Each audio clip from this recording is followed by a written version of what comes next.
Assalamualaikum warahmatullahi wabarakatuh.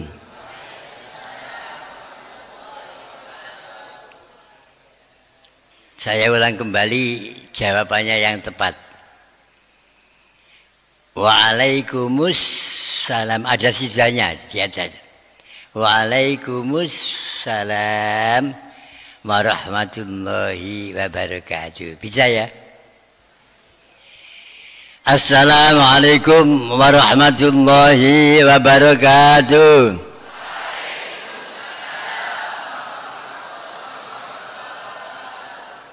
Bismillahirrahmanirrahim. Alhamdulillahi rabbil alamin. Wa bihi nasta'inu ala umuri dunya waddin. Wassalatu wassalamu ala hadratir rasul Sayyidina wa habibina wa syafi'ina wa qurrati ayunina wa maulana Muhammadin sallallahu alaihi wasallam wa ala alihi ashabihi wa azwajihi wa dhurriyyati ajma'in. Faqad qala Allah Ta'ala fi kitabihil karim wa huwa asdaqul qailin. A'udzu billahi minasy syaithanir rajim. Bismillahirrahmanirrahim. Innal ladzina yatluna kitaballahi wa aqamus shalah وأقاموا الصلاة وأنفقوا مما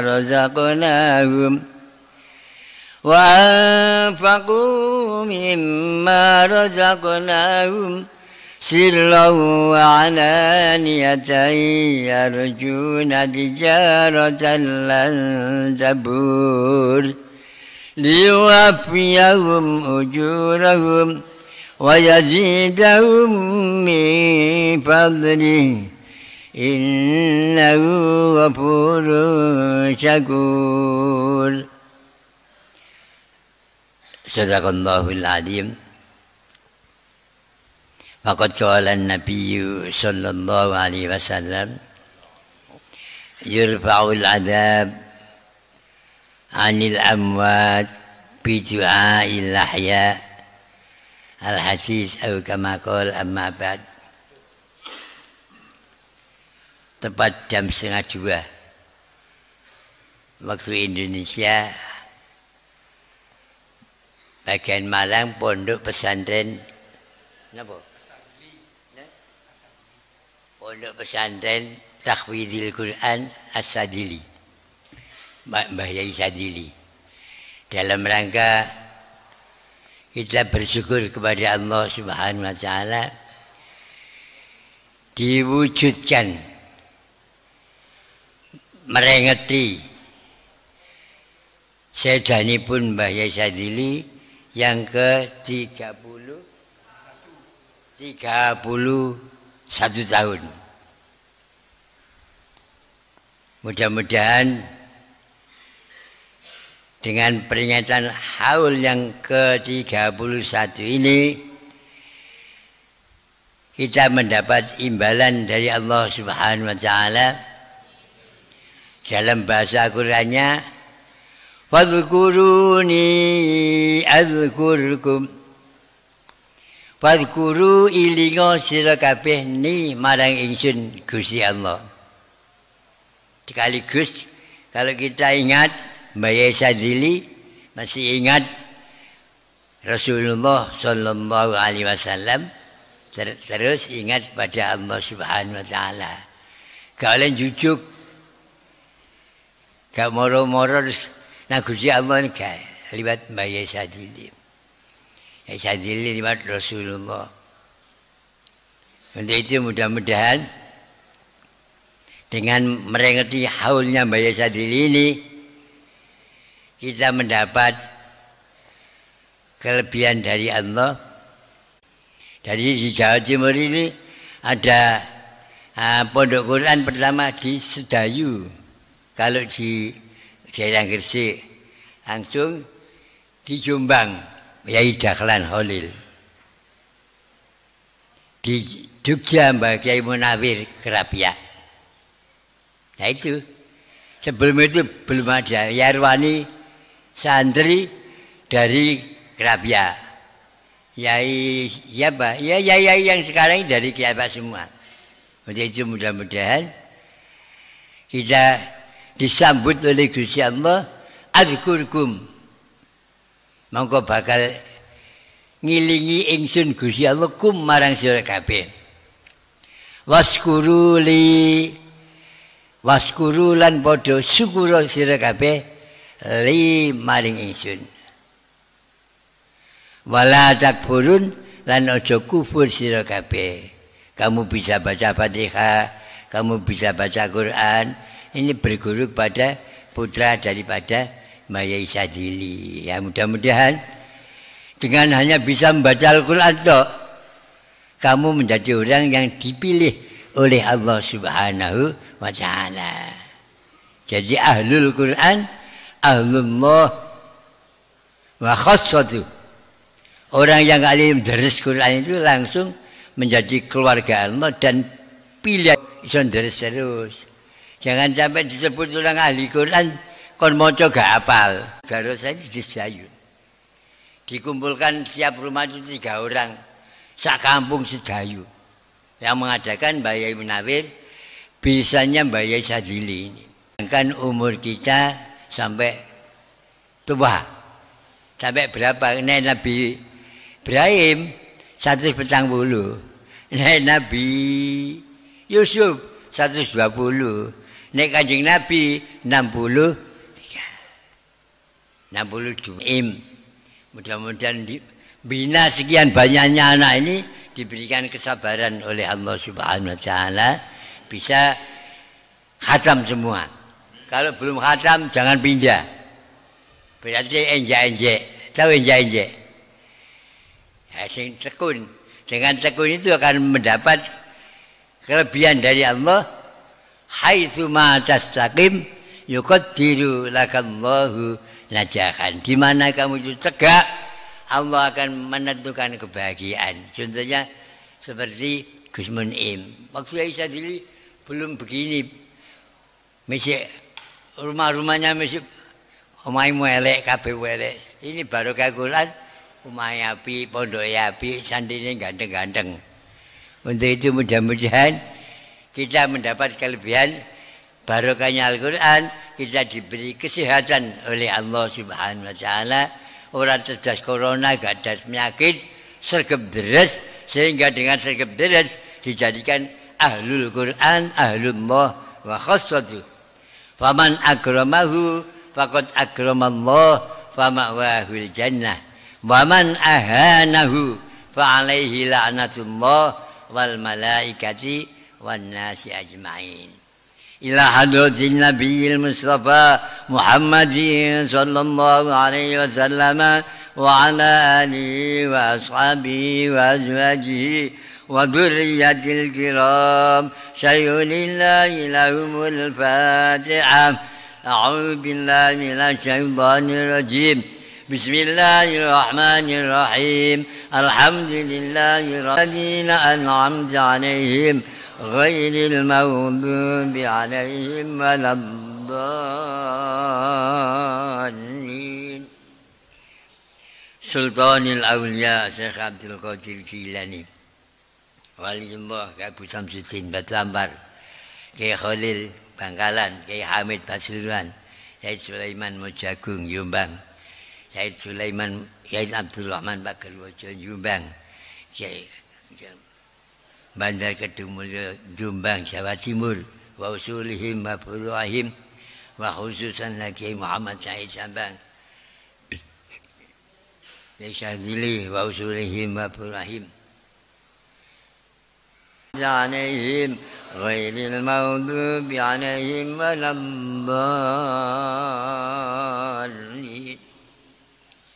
Bismillahirrahmanirrahim.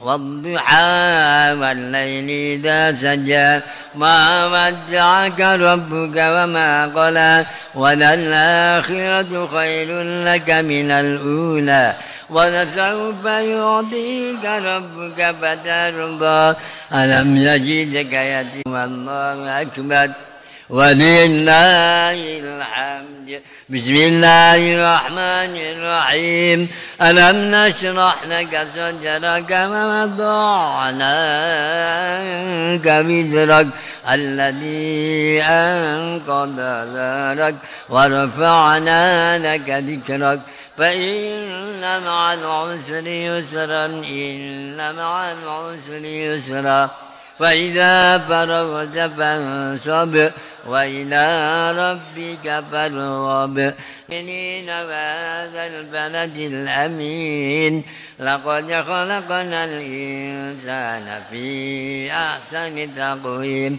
ثم رددناه أسفل سافلين إن الذين آمنوا وعملوا الصالحات فلهم أجر غير ممنون وما يكذبك بعد بالدين أليس الله بأحكم الحاكمين فلا وأنا على ذلك من الشاهدين لا إله إلا الله والله أكبر ولله الحمد بسم الله الرحمن الرحيم اقرأ باسم ربك الذي خلق خلق الإنسان من علق اقرأ وربك الأكرم الذي علم بالقلم علم الإنسان ما لم يعلم كلا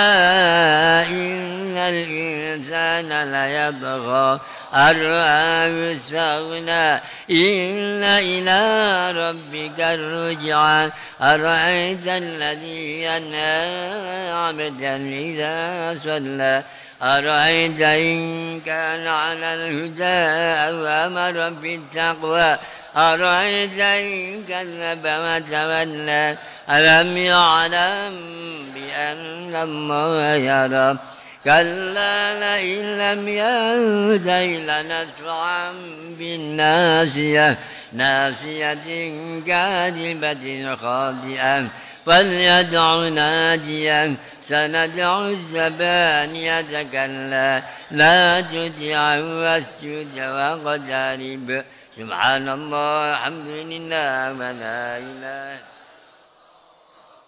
سبحان الله الحمد لله ولا إله إلا الله سبحان الله الحمد لله ولا إله إلا الله والله لا حول ولا قوة إلا بالله العلي العظيم لا إله إلا الله والله أكبر ولله الحمد بسم الله الرحمن الرحيم إنا أنزلناه في ليلة القدر وما أدراك ما ليلة القدر ليلة القدر خير من ألف شهر تنزل الملائكة والروح فيها بإذن ربهم من كل أمر سلام هي حتى مطلع الفجر لا إله إلا الله والله أكبر ولله الحمد بسم الله الرحمن الرحيم لم يكن الذين كفروا من أهل الكتاب والمشركين منفكين حتى تأتيهم البينة رسول من الله يتلو وما أمروا إلا ليعبدوا الله مخلصين له الدين خنفاء ويقيموا الصلاة ويؤتوا الزكاة وذلك دين القيمة إن الذين كفروا من أهل الكتاب والمشركين في نار جهنم خالدين فيها أولئك هم شر البرية إن الذين آمنوا وعملوا الصالحات أولئك هم خير البرية جزاؤهم عند ربهم جنات عدن تجري من تحتها الأنهار خالدين فيها أبدا رضي الله عنهم ورضوا عنه ذلك لمن خشي ربه لا إله إلا الله والله أكبر ولله الحمد بسم الله الرحمن الرحيم إذا زلزلت الأرض زلزالها وأخرجت الأرض أثقالها وقال الإنسان ما لها يومئذ تحدث أخبارها بأن ربك أوحى لها يومئذ يسر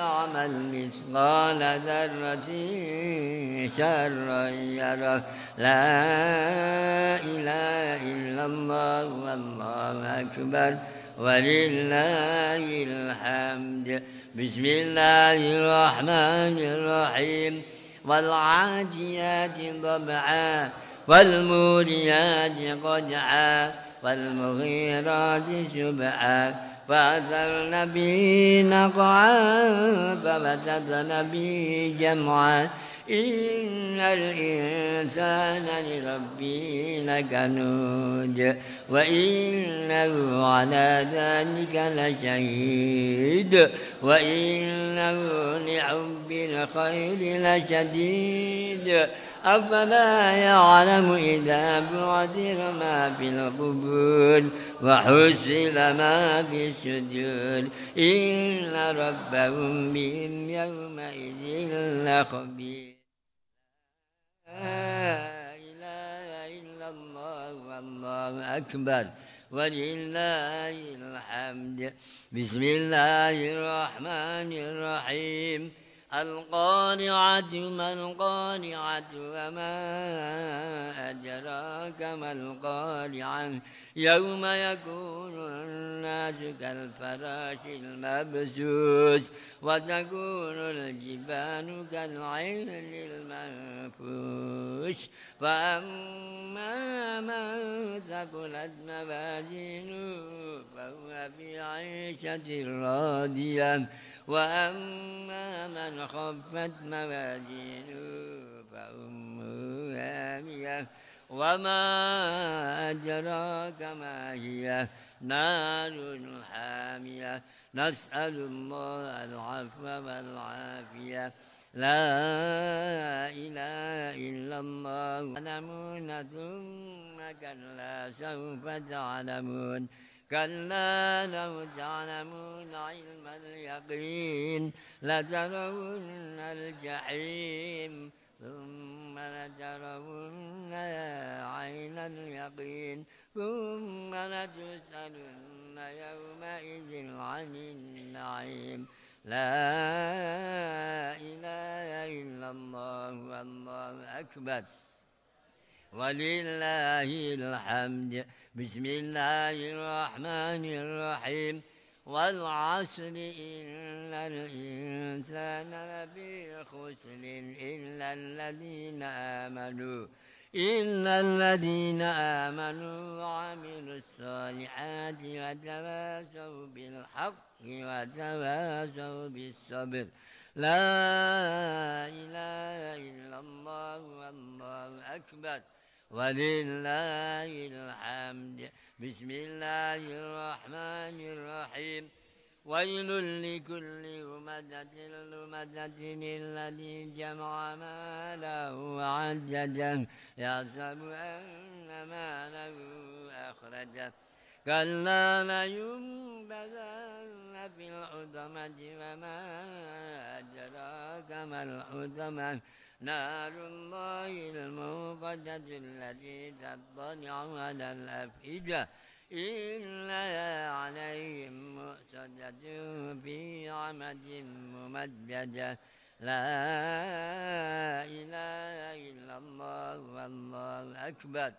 ولله الحمد بسم الله الرحمن الرحيم ألم تر كيف فعل ربك بأصحاب الفيل ألم يجعل كيدهم في تضليل وأرسل عليهم طيرا أبابيل ترميهم بحجارة من سجيل وجعلهم كعصف مأكول لا إله إلا الله والله أكبر ولله الحمد بسم الله الرحمن الرحيم لإيلاف قريش إيلافهم رحلة الشتاء والصيف فليعبدوا رب هذا البيت الذي أطعمهم من جوع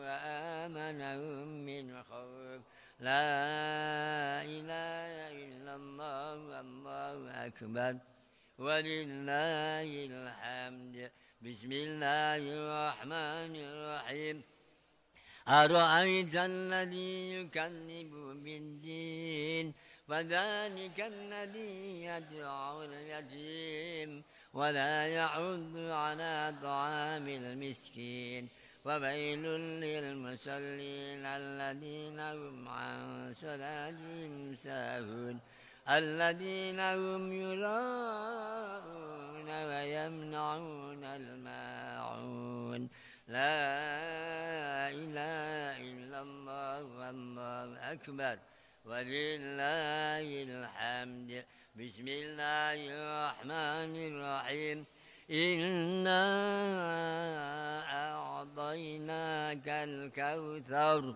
فصل لربك وانحر إن شانئك هو الأبتر لا إله إلا الله والله أكبر ولله الحمد بسم الله الرحمن الرحيم قل يا أيها الكافرون لا أعبد ما تعبدون ولا أنتم عابدون ما أعبد ولا أنا عابد ما عبدتم ولا أنتم عابدون ما أعبد لكم دينكم ولي دين لا إله إلا الله والله أكبر ولله الحمد بسم الله الرحمن الرحيم إذا جاء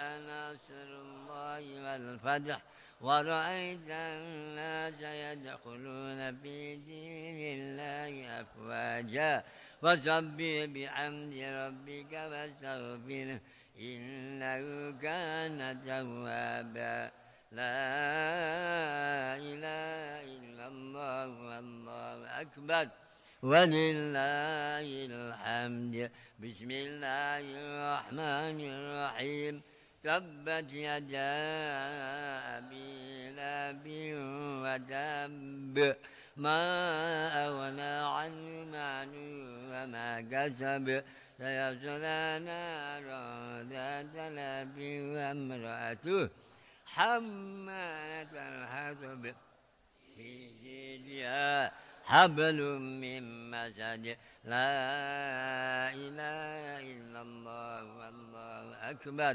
ولله الحمد بسم الله الرحمن الرحيم قل هو الله أحد الله الصمد لم يلد ولم يولد ولم يكن له كفوا أحد بسم الله الرحمن الرحيم قل هو الله أحد الله الصمد لم يلد ولم يولد ولم يكن له كفوا أحد بسم الله الرحمن الرحيم قل هو الله أحد الله الصمد لم يلد ولم يولد ولم يكن له كفوا أحد لا إله إلا الله والله أكبر ولله الحمد بسم الله الرحمن الرحيم قل أعوذ برب الفلق من شر ما خلق ومن شر غاسق إذا وقب ومن شر النفاثات في العقد ومن شر حاسد إذا حسد لا إله إلا الله والله أكبر ولله الحمد بسم الله الرحمن الرحيم قل أعوذ برب الناس ملك الناس إله الناس من شر الوسواس الخناس الذي يوسوس في صدور الناس من الجنة والناس لا إله إلا الله والله أكبر ولله الحمد بسم الله الرحمن الرحيم الحمد لله رب العالمين الرحمن الرحيم مالك يوم الدين إياك نعبد وإياك نستعين اهدنا الصراط المستقيم صراط الذين أنعمت عليهم غير المغضوب عليهم ولا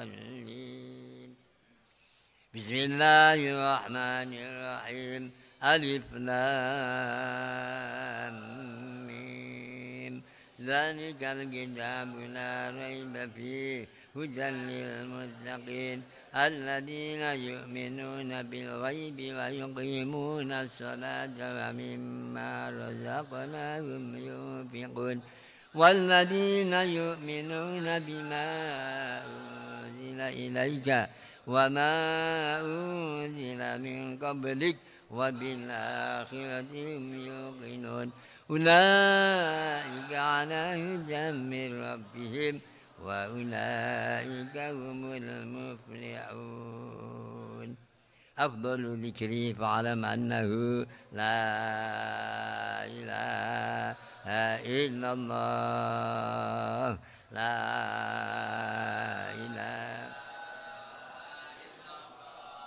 لا إله محمد رسول الله صلى الله عليه وسلم لا إله إلا الله لا إله إلا الله لا إلا الله لا إله إلا الله لا إلا الله لا إله إلا الله لا إلا الله لا إله إلا الله لا إلا الله لا إله إلا الله لا إلا الله لا إله إلا الله لا إلا الله لا إله إلا الله لا إلا الله محمد رسول الله صلى الله عليه وسلم لا إله إلا الله لا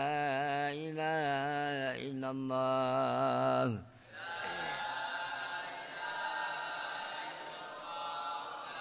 لا إله إلا الله محمد رسول الله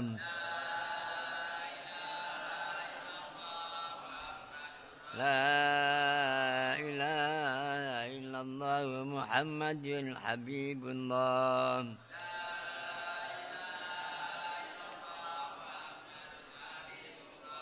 اللهم صل على محمد اللهم صل عليه وسلم اللهم صل على محمد اللهم صل عليه وسلم اللهم صل على سيدنا محمد يا ربي صل عليه وسلم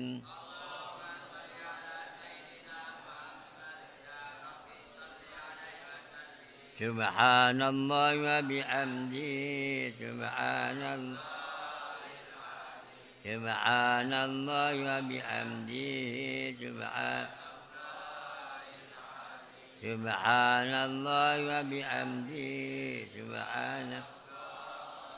سبحان الله عدد ما خلق الله سبحان الله عدد ما خلق يا رحمن يا دانا اغفر لنا ذنوبنا واكشف عنا كربتنا اغفر لنا ذنوبنا واكشف عنا كربتنا اللهم صل على حبيبك سيدنا محمد وعلى آله وصحبه وسلم وسلم أجمعين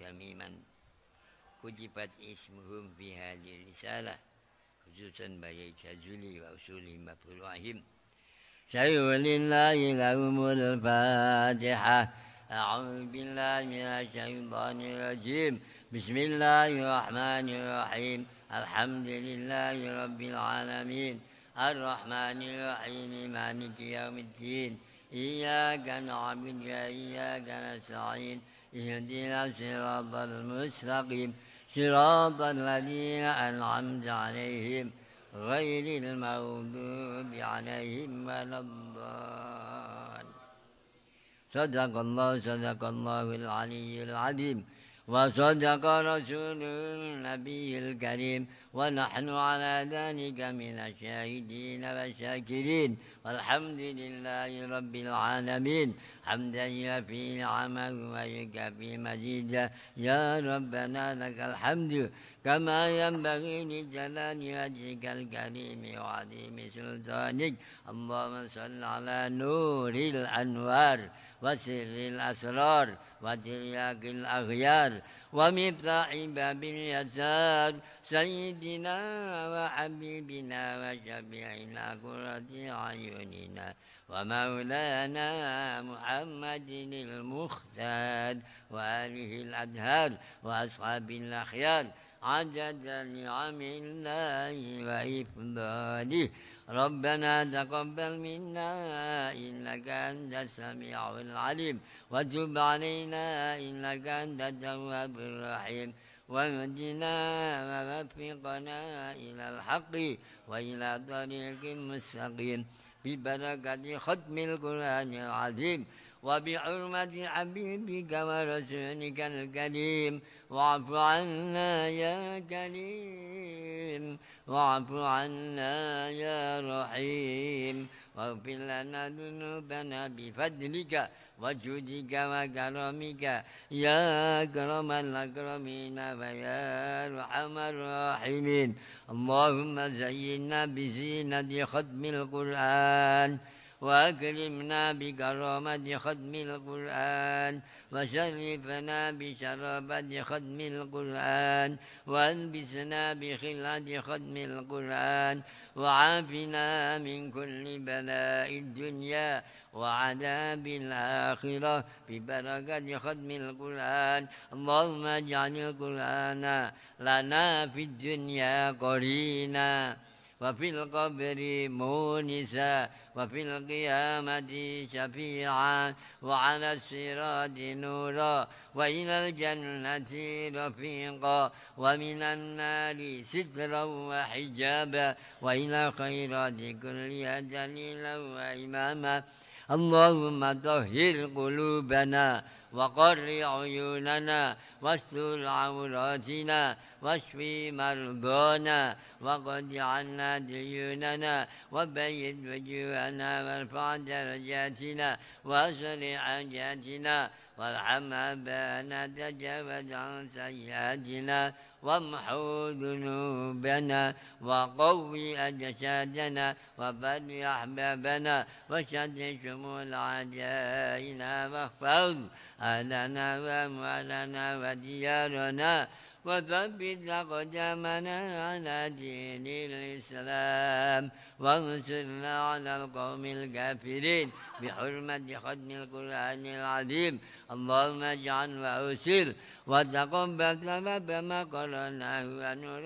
ما تلوناه لروح نبينا محمد صلى الله عليه وسلم ثم إلى أرواح آبائه وإخوانه من الأنبياء والمرسلين وعن آله وصحبه ذريته أجمعين لا سيما خلفاء الراشدين والأئمة المجتهدين والحفاظ والمفسرين والعلماء العاملين وعلى أهل طاعتك أجمعين خصوصا لك خذلي وأصولهم وفروعهم ارفع لهم الدرجات وكفر عنهم السيئات وضاعف لهم الحسنات وادخلهم الجنة مع الآباء والأمهات اللهم أنزل الرحمة والمغفرة والنعمة والشفاعة على أهل القبور من المسلمين والمسلمات والمؤمنين والمؤمنات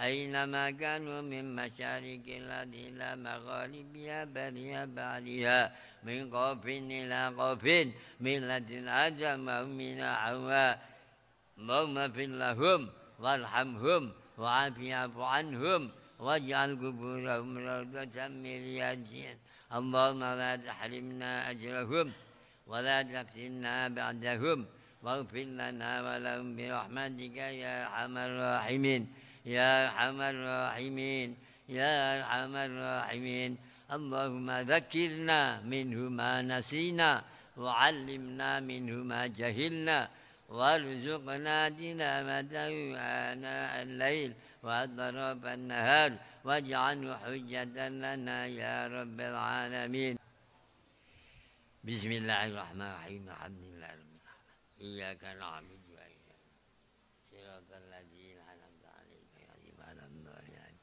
Mudah-mudahan dengan khutmil Quran ini kita waktu berdoa itu yang membaca amin, yang mengamin itu 60.000 malaikat. Nah, malaikat itu aminnya itu mandi. Jadi sepulangnya tidak pakai berkat, tidak mau makan. Jadi orang kalau hataman Quran itu dijasangi 60.000 malaikat untuk ikut baca amin. Amin, amin, amin. Nah, amin itu huruf 4. Alif. Wabil alifi amna wa imana mim wabil mimi maghfirata wa maja'a ya wabil ya'i yusra wa yakina wabil nuni nura wa najada. Mudah-mudahan dengan meringati haulnya Yai Sadili yang ke-31 ini kita mendapat kelebihan dari Allah. Bagi yang menghafalkan, usia menghafalkan itu kalau Imam Syafi'i usia 7 tahun sudah khatam. Tapi duduk juru weteng 2 tahun 6 bulan. Nah, kamu duduk juru weteng 9 bulan. Iya. Ini semua rata-rata termasuk Imam Syafi'i itu juru weteng 2 tahun 6 bulan. Umpama kamu termasuk saya sendiri umpama duduk weteng 2 tahun 6 bulan ibu bengok-bengok. Alhamdulillah jadi Imam Syafi'i jadi usia 7 tahun mulanya Quran ini. Nah, kita ini belajar Quran ini diawali dari usia paling tidak 10. Saya dulu usia 8 tahun. Usia 8, usia 9 tahun sudah selesai tanpa tahu huruf. Gak ada ba, gak ada ro, gak ada jim. Sebab itu dipelajari oleh ayah sendiri. Dari usia 8, 9, usia 10 tahun sudah ikut ngimami tarawih. Di Masjid Ampel Surabaya, di Masjid Kemayoran, di Masjid Penele, dengan Yai Jakalan itu. Ya, di Sedayu itu Yai Munawir, Yai Dawud, Yai Munir. Yai Sadili jarang ketemu saya. Ketemunya kalau haul di Sunan Ngampel atau haul di Penele atau di Kemayoran. Jadi yang baca biasanya sama tiga orang itu Yai Sadili, saya, terus Yai Arwani, Yai Husain Jenu. Yai Husain itu sandinya Yai Munawir Kerapia, lah Yai Arwani juga sandinya Yai Munawir Kerapia. Ya saya berbau Yai Munawir Kerapia, mampu Yai putrane sing dados kiai niku. Ha niki Gus Hamid. Insyaallah besok Jumat itu haulnya Mbak Yai Najib yang 1 tahun mungkin. Mudah-mudahan dengan khutmil Quran ini Allah memberikan peluang kita diberikan sehat tanpa jamu, sehat tanpa suntik, sehat tanpa obat. Karena apa? Wa nunazzilu minal Qur'an. Nah, kalau anak saya 12. Jadi bucu 1 punya anak 12. Ibunya ya masih hidup. Mulai usia 12 saya usia 25. Saya niru Kanjeng Nabi, lah bucu saya niru Siti Aisyah. Siti Aisyah si garwa Kanjeng Rasul usia 9 tahun. Nah ini ada Malang usia 9 tahun mampu teletong ya. Itu orang dulu. Ya mudah-mudahan santri-santri sergap semua.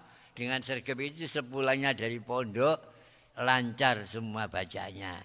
Demikian ada kurang lebihnya. Mohon maaf yang sebesar-besarnya. Insya Allah bulan depan sudah sampai tanggal 8 termasuk Yai Sadili. Ini Yai sepuh-sepuh termasuk saya sendiri. Cari apa? Pumpung iji urip digawe riyadhah nang Gusti Allah bisa nikmati ora iso. Nikmati ora iso pumpung iji urip. Iya, pumpung iji urip ki poso sunat. Poso sedina bulan itu diberikan pahala sama dengan puasa 3 tahun. Bayangno. 12 jam oleh ganjaran poso setahun. 3 tahun. 2 dina 2 tahun. Terus sing hari terakhir 3 hari setahun. Dari poso 3 dina oleh ganjaran poso 6 tahun. Bayangno. Mulane awakmu guru mabu wedokan. Guru mabu ya. Guru apa piye poso apa mung cilik. Ngono wis gedhe mabu wedokan moh awakmu poso. Tahu wedokan.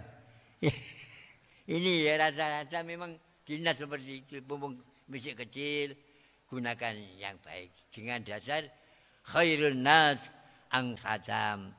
Harus mari khatam, ojo kesusu rabi. Di Indonesia membutuhkan tenaga canggih, iso hafal Quran, iso jadi presiden. Presiden mati kabeh kamu calon presiden. Tapi sekolah sarjana, sekolah sanawiyah ya ora oleh apa-apa. Iya, tahu. Coba Pak siapa itu? Marzuki apa? Mustamar itu. Itu karena alim sekolahnya sampai profesor. Saya tidak menangi sekolahan seperti itu. Mau menangi ya malah sekolah belum ada sekolahan dulu. Sanawiyah saja tidak ada. Paling madrasah. Madrasah. Guru saya dari Tebu Ireng, bukan Tebu Ireng. Guru saya lulusan Tebu Ireng ya madrasah. Nah, saya belajar ngaji. Alfiyah aja ya, guru dari Tebu Ireng. Belajar maksud, belajar fa'ala yaf'ulu fa'alan, wa maf'alan fa huwa fa'ilun. Wadakama itu belajar. Jadi kamu kalau habis khatam sekolah sampai di perguruan tinggi dengan ilmu yang canggih itu, siapa tahu kamu jadi presiden kan tidak tahu, iya. Wong wis mesti kabeh Jokowi mati, kabeh mati, presidennya kamu. Tapi orang goblok, pinter ya. Paham? Paham ya? Paham? Ojo turu sing canggih. Biar Indonesia menjadi baldatun thayyibatun wa rabbun ghafur. Demikian wallahul muwaffiq ila aqwamit thoriq. Wassalamualaikum warahmatullahi wabarakatuh.